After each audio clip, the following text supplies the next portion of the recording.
This was the limit of the Roman Empire. Here in the north of England, the Emperor Hadrian built a last line of defence between his civilized world and the barbarians. But by the 5th century, Rome itself was threatened by the barbarian hordes, and the legions had abandoned Britain. We call the centuries that came afterwards the Dark Ages, a time of ignorance and savagery. But throughout my journey to understand the barbarians, I'm finding that more and more of the things that I value have their roots not in Roman civilization, but in the world the barbarians built in the ruins of the empire. Unlike the Romans, they left us no ruined palaces or stone monuments, but their legacy is just as enduring.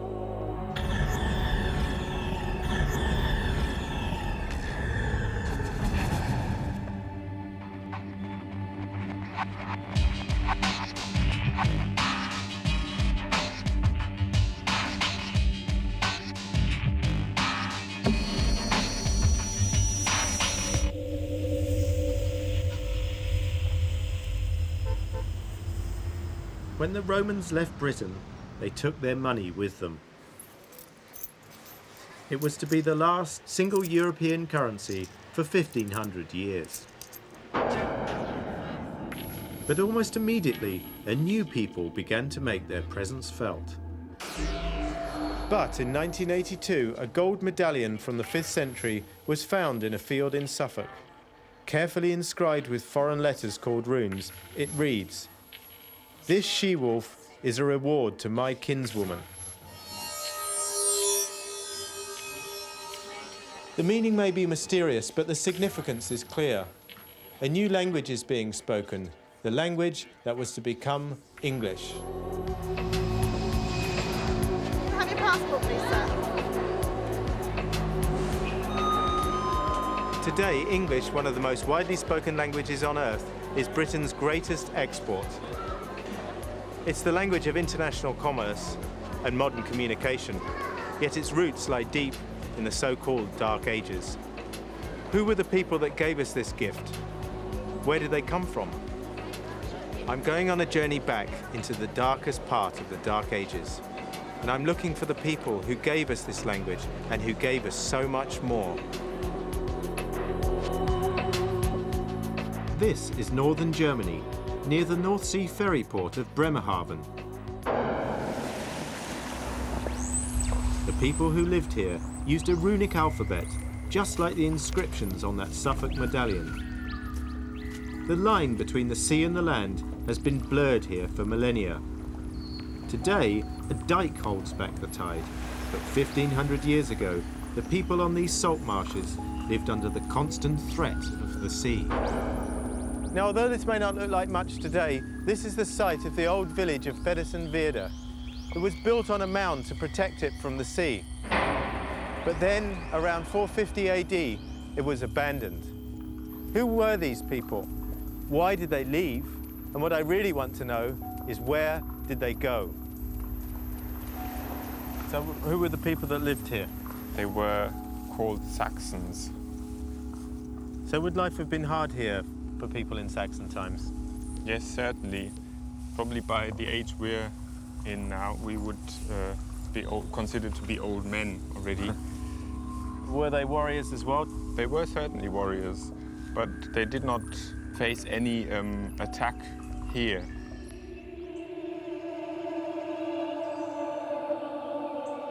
The Saxons of Feddersen-Veerde had no fear of their neighbours, but the threat from the rising seas was another matter. When the settlement was excavated, there emerged the story of a community which had managed to find a way of living on these precarious islands of mud for hundreds of years. Surprising to see these combs, because I suppose a lot of people tend to think of the Saxons as being unkempt people. Yes, it's funny you use this word unkempt. In German we say ungekämmt, which is exactly uncombed. And some Germanic tribes actually threw them into the piece of land they wanted to own, to make it their land. You can tell a lot about people from how they choose to bury their dead. The people who lived here buried their leaders in boats. The tradition of burying people in boats can be traced back to the 1st century in southern Scandinavia, but it actually spread around the whole North Sea. So who was buried in here? His furnishings show that he was a soldier in the Roman army. He had a belt buckle that showed that he must have been of a relatively high rank. And when he came back to his homelands, he was buried with his... Full military honours. Yes, so to speak. So if this man was perhaps in the Roman army, where might he have served? He might actually have served in England. This man was a Saxon, but as a soldier in the Roman army, he was part of the multicultural Roman club. So when his community buried him, they chose not only to bury him in a boat, as befitted a Saxon warrior from the shores of the North Sea, they also buried him with a throne and footstool after the fashion of a Roman emperor. A footstool inscribed with Saxon runes. It says skamella, and it means a little stool. Then the next side it says lgu skathi, and it means the harming of the deer, and this is actually what is depicted on the back side of the little stool. The deer has got his tongue hanging out, so in the next few moments he will collapse.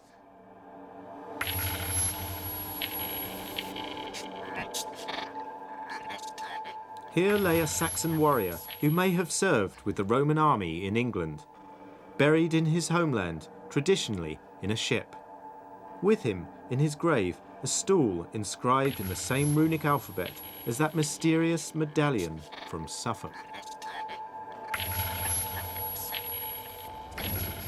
A runic medallion that had itself been copied from a common Roman coin commemorating the founding of Rome, but with an added runic message.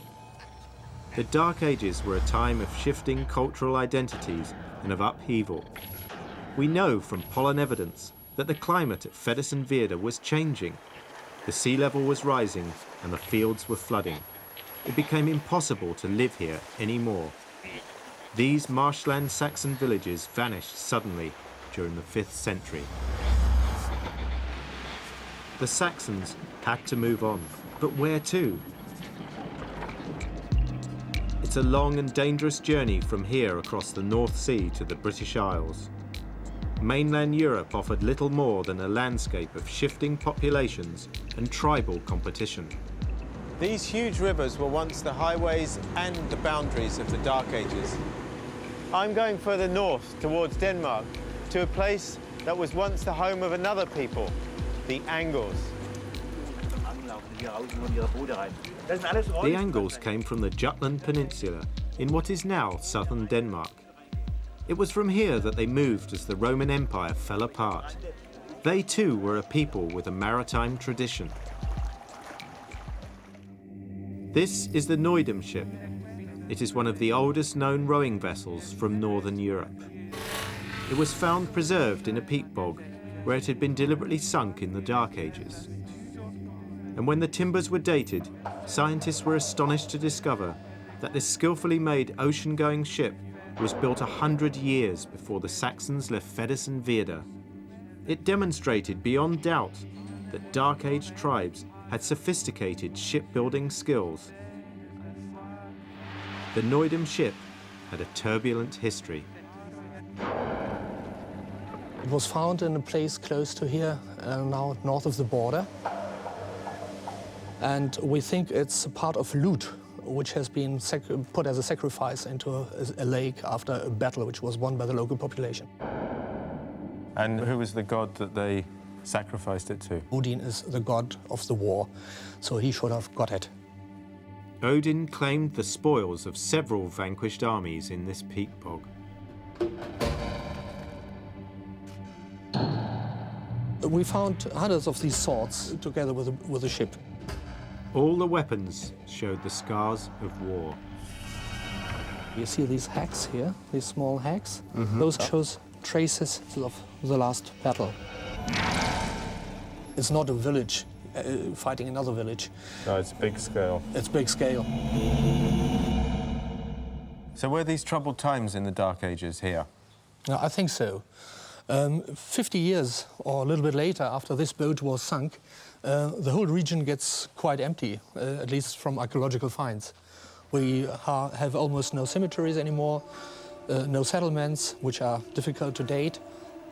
Of course, in England appear people who speak a Germanic language, and there are some more than expected in England and some less than expected here, so this makes a sense.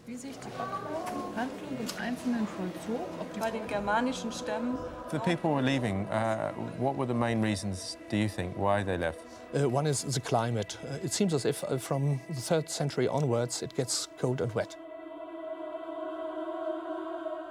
Another push factor could be the wars. This is just one example for this, all these weapons. There was a wartime which also might move the people. And you think that this could have acted as quite a good cross-channel ferry between Germany and There England? could be better ones, but if you don't have anything else, this would work as well. Even this boat, I wrote a simulation program for this, it would be able, in 9 years, 50 boats would transport 30,000 people to England, no doubt. The computer analysis showed that in a century, hundreds of thousands could be transported. So it is possible that large numbers of Angles, Saxons and others could have moved across those 5th century seas. What kind of ship would you need to migrate? Travelling the seas in an open boat was a journey fraught with danger. Being in a rowing boat wasn't easy, but what was the alternative? There is little archaeological evidence of actual Anglo-Saxon ships, but historic ship expert Edwin Gifford believes they may have mastered a crucial technological innovation. So he made a replica of a Saxon ship to put his theories to the test. So how proud are you of this boat? Well, we're very pleased with it. Yes, we are really rather proud of it too, I suppose, privately, as it were. Yes, I think the main reaction really was a great admiration for the blokes that worked it up in the first instance, you know, the Saxons themselves. The manoeuvring is remarkably good. I think of a rather long, narrow boat with a straight keel. It does very well. Amazing. Do you think the Saxons and Angles would have migrated to this country in boats like this? It's not so far different from this. I mean, the same sort of boat, yes. Whether they had sail or not, of course, is a point of debate. Probably they did. The sail and the ability to tack, to sail into the wind, would allow ships like this to cross the high seas and return home. So where did they get their boat building skills from? From the Romans? No, I don't think so. It developed somewhere in the Baltic with boats like this, which were very stiff and strong. And the trick of it is that everything's clamped together with these rivets. There's nothing able to slide on each other. Whereas earlier than that, these have been sewn or wooden pegs have been used. Edwin Gifford's Saxon ship is fast, seaworthy and manoeuvrable. It seems to be clear that the Angles and Saxons would have navigated across the North Sea with ease. Stand by to jibe. Easy main sheet. That's it. Ho! So they could get around pretty quickly. They could be anywhere up that east coast before anybody knew they were coming. The first thing you knew, you had 300 men on your doorstep in 3 ships, saying, you know, where's the money? Or whatever purpose they're going for. Because nobody could travel at that speed at all. And across the North Sea, the same, too. How long would it have taken to cross the North Sea? Well, about 2.5, 3 days. Yes, given the right weather, waiting in the right conditions. 2 nights. Stand by to jibe. Easy main sheet. I have always thought of the sea as protecting Britain from invasion. But in the Dark Ages, it seems it was the sea that joined it to Europe. Britain was surrounded by a natural highway that gave easy access to invaders, leaving the people already abandoned by the Roman legions unprotected and vulnerable, just at the moment when barbarians from northern Germany were looking for a new home.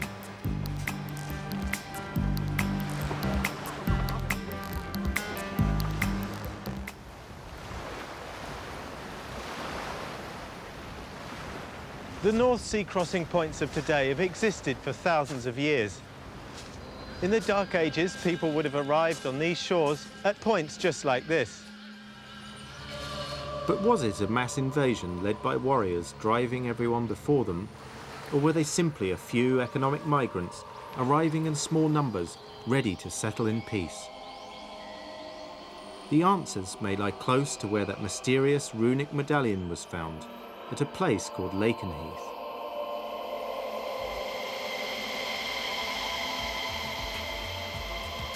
Today, it's the site of a very different band of warriors. It's an American military airbase. Lakenheath has been an airfield for more than half a century, but the area's connections with the military go back thousands of years. Iron Age, Celtic and Roman armies all watered their horses here. The clearest indication that Germanic invaders were here is in the name, Lakenheath, which comes from Lokenheit, a Saxon word meaning the landing place of Laker's people. This landing place became, for many, a final resting place. Here, in the heart of what, for all intents and purposes, is a small American town, lie warriors of the Dark Ages. But not just warriors, because they buried their families here too. These people were pagans. They buried their dead with an extraordinary range of objects, from combs and brooches to fully grown horses. So what kind of things have you found here? Well, on the cemetery, we've found various objects. We've got, for example, this, which is an iron spear from an early Saxon grave, a male grave, probably 6th century. There are various different types of spears that can be dated to a certain extent.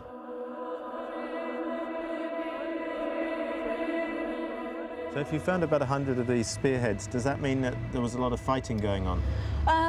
Probably not. We haven't found any evidence in any of the people, in the bones of the people, that anybody suffered any kind of real trauma. So we think this is probably to say how important the person is rather than an indication that they're going out and killing people. This is a large cruciform brooch, but if we have a look on the back here, this is the clothing of the woman who was wearing it. We're looking at a piece of cloth that is 1,500 years old, which is, I think, unbelievable, an incredible thing to see. The cruciform brooches are particularly Anglian, which is the Angles, basically, who come in and form East Anglia. Do the Germanic brooches give us the first evidence for Saxon settlement, or did they belong to Britons who were affecting the glamorous trappings of fashionable foreigners? The evidence that the people themselves are Germanic is very difficult to say. But what we have are various objects which can be seen to have clear links with the continent, such as pots like this, where the decorations are very similar to the pots and the decorations that are coming up in Northern Europe from the same kind of period. So it is a real sign of change, really. Yes, it is, yeah. We certainly know that people are coming in. What we don't know is how many people are coming in and what proportion of the population they make up. One of the rarest and most dramatic finds in Anglo-Saxon graves is a sword. It was a highly prized weapon and expensive to produce. We've got the skull at this end, and then we've got the sword on that side of the grave. You can see the hilt up fairly close to the skull, to the top of the skull, down to the tip here. So the swords are much rarer than the spears? Yes, they are, and they are almost certainly a sign of status. I wonder if today's Anglo-Saxon warriors would be buried with their planes or not. Yeah, I think so. I mean, mind you, the planes are a bit more expensive than the swords and the spears, aren't they? They certainly are. I don't think it's going to happen somehow.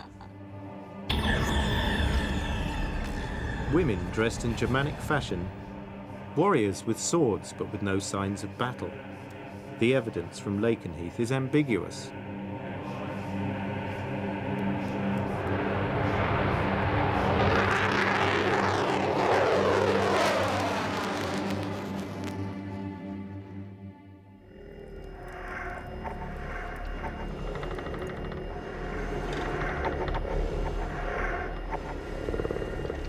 But if I can't be sure exactly who they were, I can at least discover the talents and skills they brought to these shores. To understand a people who didn't write things down, we have to search for clues wherever we can find them. At first sight, a Saxon sword blade seems a simple object, a piece of sharpened iron. But the right person can read a sword as easily as a book.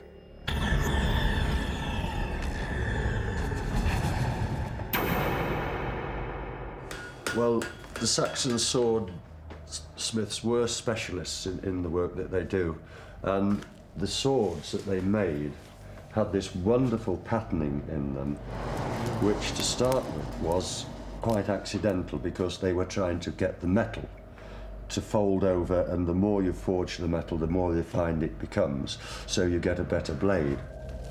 The challenge for the Saxon smiths was to make a sword that combined flexibility so it wouldn't break and hardness to keep a sharp edge. They achieved this with the extraordinary pattern-welded sword. In a Saxon sword blade, there are 4 different types of iron, and each type of iron is specific to doing a job in that blade. Cutting edges that go all the way around the blade and are welded in are made out of non-phosphoric iron and a medium carbon steel, so that you get a hard cutting edge.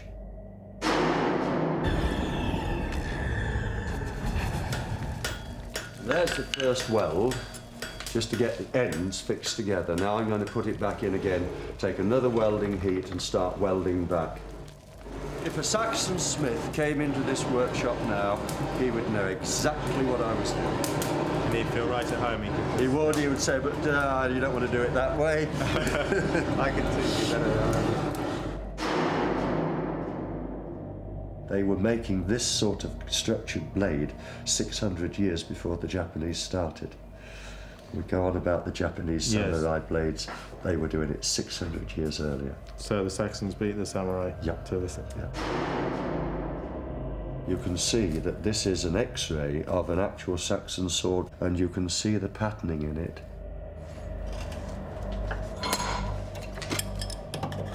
To get your patterns, you twist your metal. And when you've done all these, you then weld those 4 together into one piece. So from start to finish, how long does it take to make a Saxon sword? I would say on the average, somewhere around about 80 hours work to forge the sword. At the end of a man's life, what would happen to his sword? This is the fascinating thing about it, is that they buried them with them. A precious weapon like that, and it went with him. And this is how we find them today, but we don't find that many. So the swords reveal a people skillfully working with a technology far more advanced than we might have expected in the Dark Ages. And these blades, when they were finished and sharpened up, they literally would cut a man in half. They would take arms off, they would take legs off, and there is a recorded incident of someone cleaving his opponent from his collarbone right through to his hip. So they worked. They worked, yeah. You see now, Richard, this is the blade that has been ground and polished, and what we're going to do is bring out the pattern by using an acid. Starting to come through up here. It's like watching a photograph developing.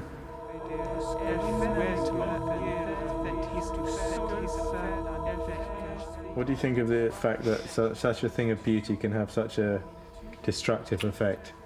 That is the sad part about it all, really.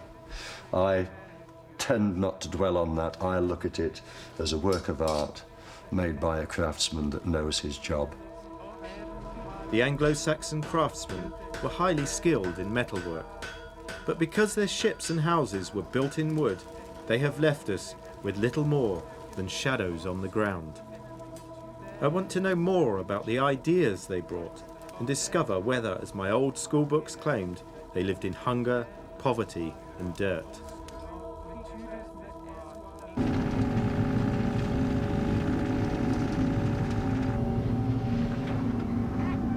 Did the Angles and Saxons who came to these islands 1500 years ago come in force displacing a local population, or did they arrive in small numbers eager to assimilate? A chance discovery in this North Yorkshire sand quarry offers some surprising answers.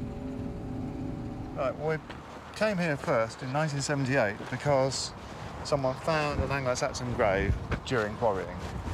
And so we came in, started the excavation, but it was a time when there was virtually no evidence of settlement. One of the big problems of Anglo-Saxon England, it was populated by dead people. There were no living. Just cemeteries. Just cemeteries. But at West Heslington, for the first time, they have documented an entire Anglo-Saxon world, although there's nothing to see on the surface. For the first time, we've managed to excavate a complete cemetery and a complete settlement. For the most part, we have the most complete picture of an early to Middle Saxon settlement that we have from anywhere in this country. Now, we're coming into the cemetery from the eastern side, and this sort of platform here was occupied by a major Neolithic monument, a henge with a ditch and bank around it, and entrances on either side. So yes, there's a real corker. This is a real traditional Anglo-Saxon burial, this one. Just as at Lakenheath, this site shows a continuity of occupation since the Iron Age. The cemetery contains 220 burials, uncovering 4 centuries of Anglo-Saxon settlement. 2 burials in particular challenge conventional expectations about Anglo-Saxon men and women. We have a female burial with 2 spears, and then we have a very definite male burial with brooches and beads. What we can be sure of is that the traditional view of, this one's got lots of brooches, it must be a girlie, and this one's got weapons, it's a chap, is no longer acceptable. So how do you know they were Saxons? The population in this part of the country we would consider to be Anglians rather than Saxons. How many of them are actually continental? It's certainly not more than 20%. There was a population of perhaps 1.5 million people on these islands when the Romans left. Just how many migrants would it take to make a major impact?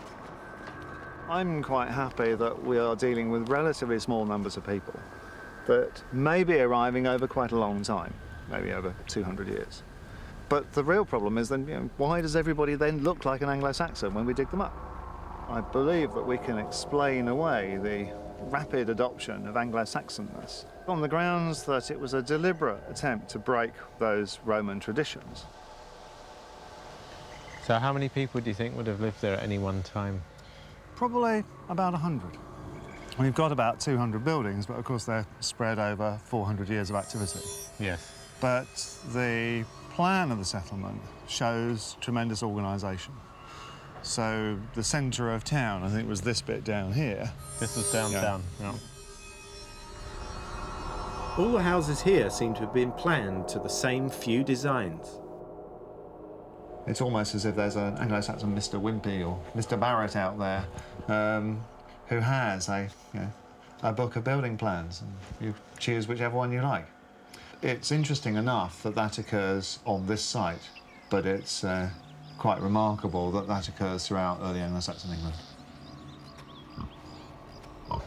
They had plenty of meat to eat, all round a good and varied diet. They're eating wild fowls and they're hunting and gathering as well as growing crops out in the fields.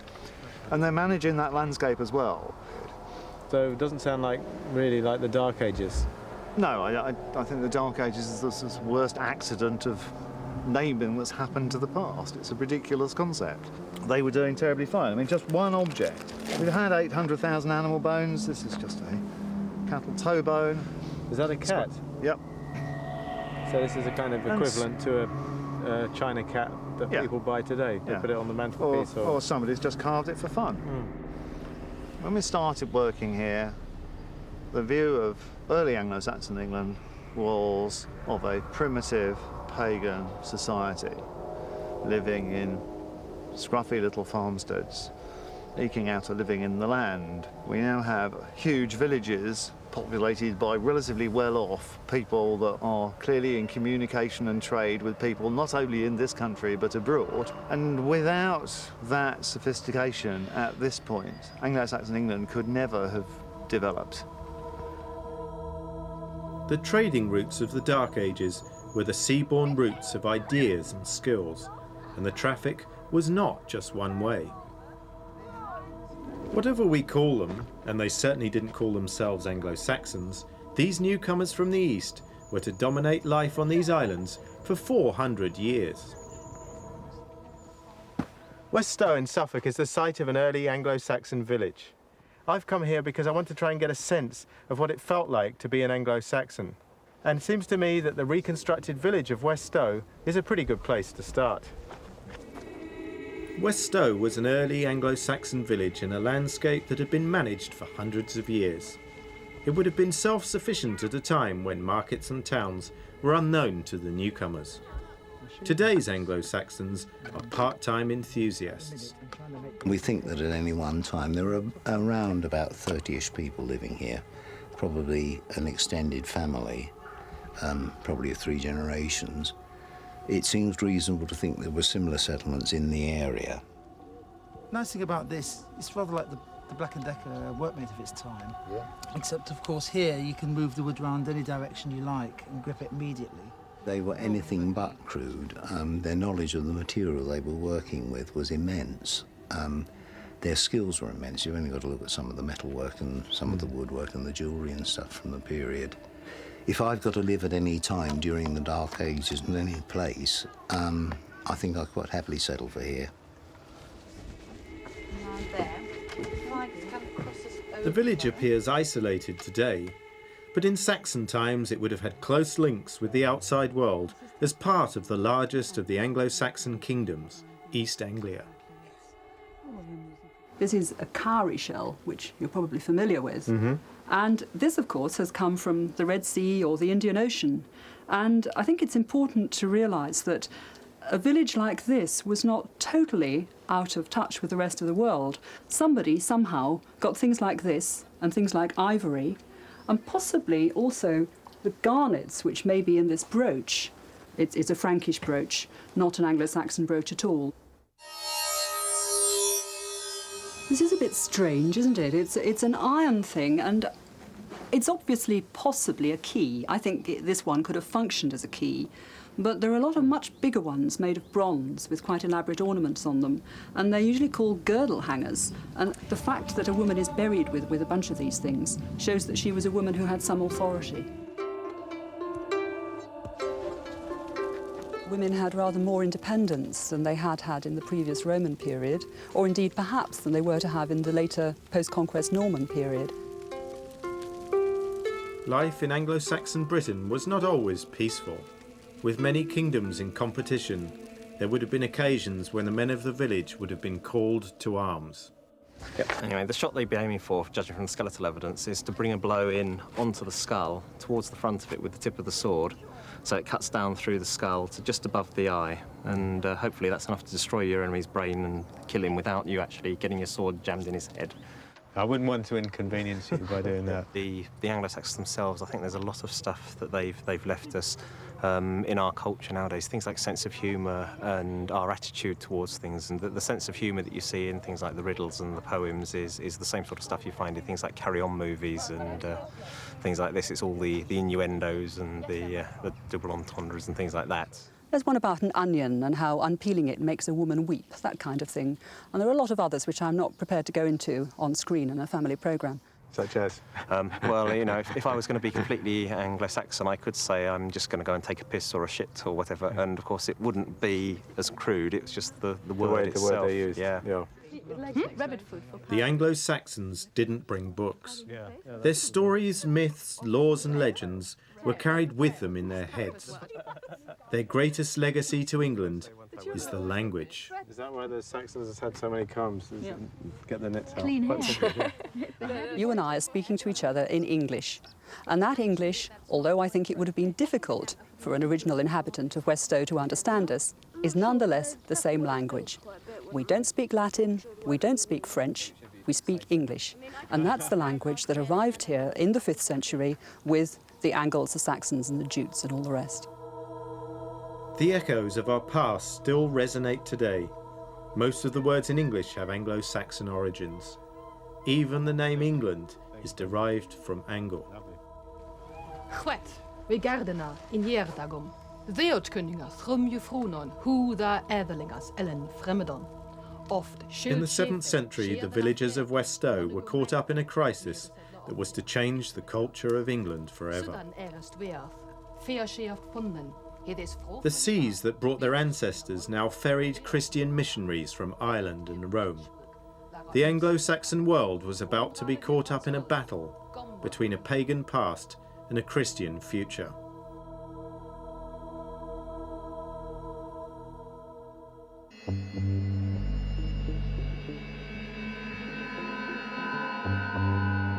The Anglo-Saxon tribes who came to these shores left little to mark their presence, but perhaps their greatest secret lay buried beneath the earth for 1,300 years.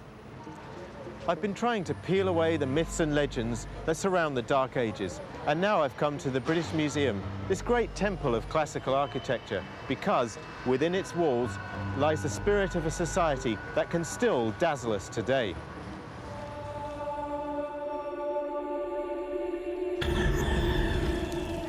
By the 7th century, there were 7 Anglo-Saxon kingdoms vying for supremacy, all with kings armed with family trees to prove their legitimacy, claiming ancestry from both Roman Caesar and Odin, the pagan god of war. Anglo-Saxon society was transformed by the arrival of Christian missionaries. The notion of one god and one king would provide a powerful force for change.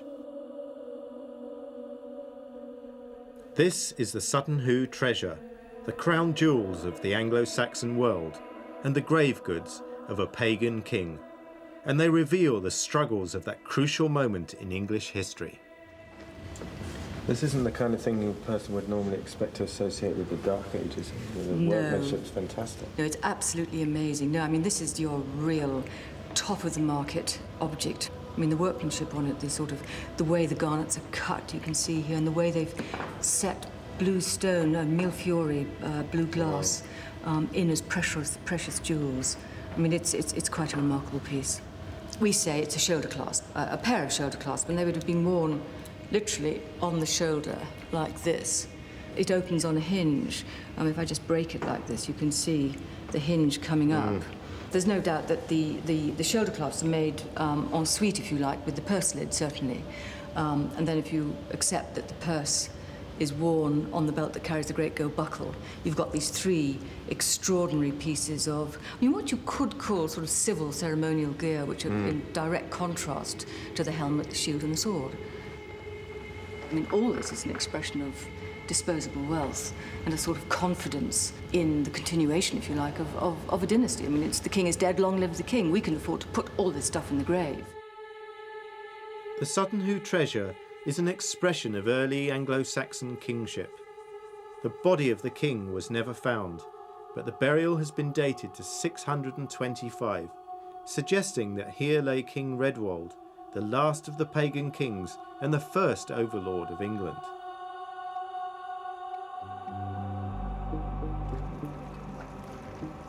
Just 8 generations after their ancestors came to these shores, the Anglo-Saxons would have to make a choice between their old pagan gods and a new Christian empire. The River Deben is a quiet backwater, a place that time seems to have forgotten. But in Anglo-Saxon times, it was a busy thoroughfare and the heart of a powerful kingdom. The estuaries of Suffolk were just a short hop across the North Sea to the mouth of the Rhine, Europe's busiest artery. This was the front door, not just to East Anglia, but to the whole of Britain. It was from this river 1400 years ago that a royal sailing barge was hauled up onto the shore. It was then dragged up a 300-metre slope to the ridge above, where it was to become a coffin fit for a king. At the edge of this plateau, overlooking the estuary of the River Deben, lies a group of low circular mounds, These are the Sutton Hoo burial grounds.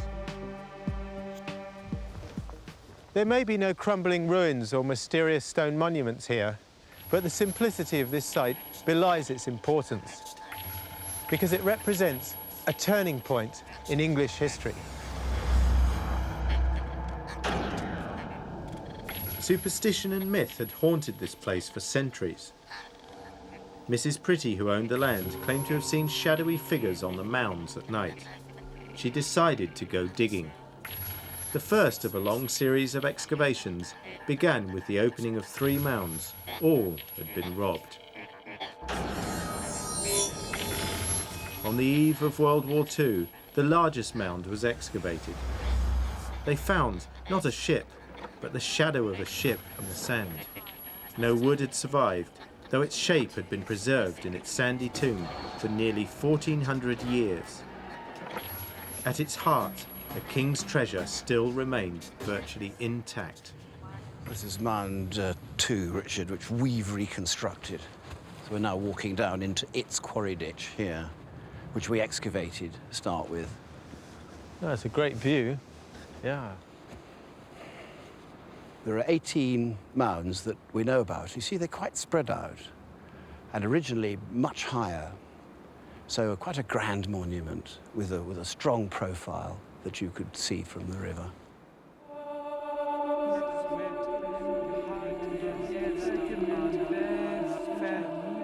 The people who were living here definitely had ancestral connections. I mean, whether or not you believe in large-scale or small-scale migrations, I don't think there's any doubt that the Angles of East Anglia were related or had relatives and may even still have had land in places like Jutland and Denmark. They were in contact, yeah. I see boats going up and down this river, visiting those other places. This is the reconstructed Mound 1, the famous one, and that's where the ship was. The ship stretched from here, this white post, to the other white post, which you see there. So that's 90 feet, 27 meters, and these 2 posts, modest indication, but they show you how big this boat was. We've got to think of ourselves as down at ground level and walking along the side of the boat, and then in the middle is this big, it's like a big wooden garden shed, probably with a slopey roof. And then you're looking down into a chamber, and there's a floor, and then on the floor there's a man lying.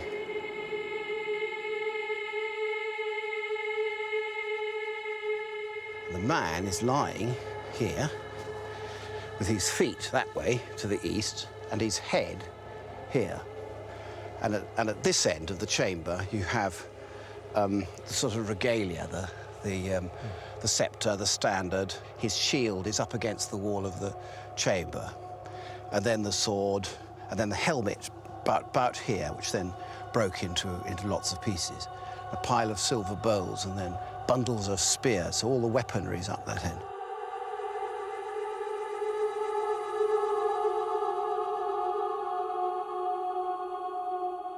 It's like a poem, an important statement made in this great theatre of death you've got here.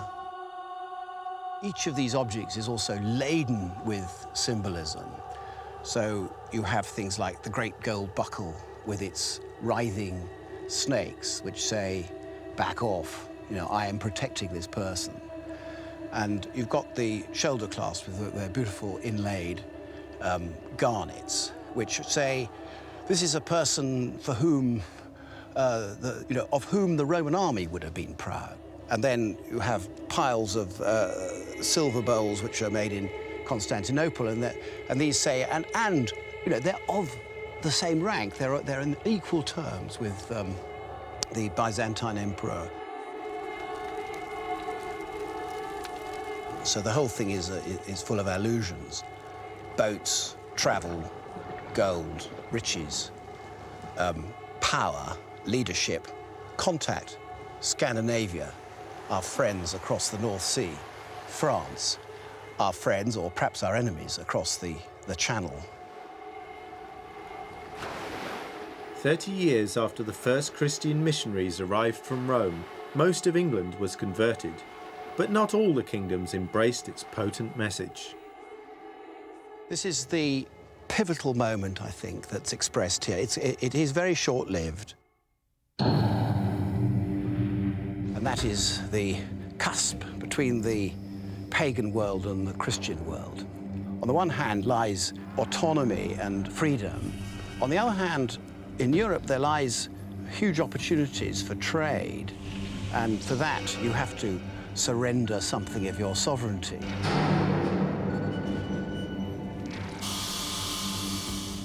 I think at that point there were battles. And maybe it's battle that does decide. If the God mighty in battle is on your side, then that's a sign of what the future ought to be. The future lay with the Christian kings. Soon there was to be one God and one king ruling England. So this is, for me, one last demonstrative occasion, an attempt to build a pagan kingdom in East Anglia. And that's why these mounds have been captured here. That's why it's such a sort of precious monument for us. The moment passed, East Anglia became Christian, and Sutton Hoo was left as a place of myth and legend, but one which held darker secrets alongside its treasures. Victims garroted, beheaded and occasionally dismembered lie in clusters around the unconsecrated burial mounds. Their bodies decayed, but their dying agonies are frozen as shadows in the sand. Sutton Hoo had become an execution ground. So these burials round Mine 5 were not human sacrifices, but they were people who were hanged by the Christian kings, perhaps for being deviant or disobeying the new rules. And this became a savage place. What had once been the burial ground of kings became a place of execution for the new regime. The combination of kingship and Christianity would transform the Anglo-Saxon kingdoms and forge the English nation. The Anglo-Saxon signature is indelibly written in the patterns of the English landscape, in our maps and our manuscripts, our dictionaries and our culture. But who were they? It seems there is no easy answer. Immigrants and the local British together created a culture and place we call Anglo-Saxon England. They didn't live in a dark age. It was an age of opportunity and change. Its engine was trade and the merging of ideas and people. They acknowledged their debt to the past and saw, in the future, possibilities. But soon their world would be overwhelmed by new ideas and new waves of barbarians from the east.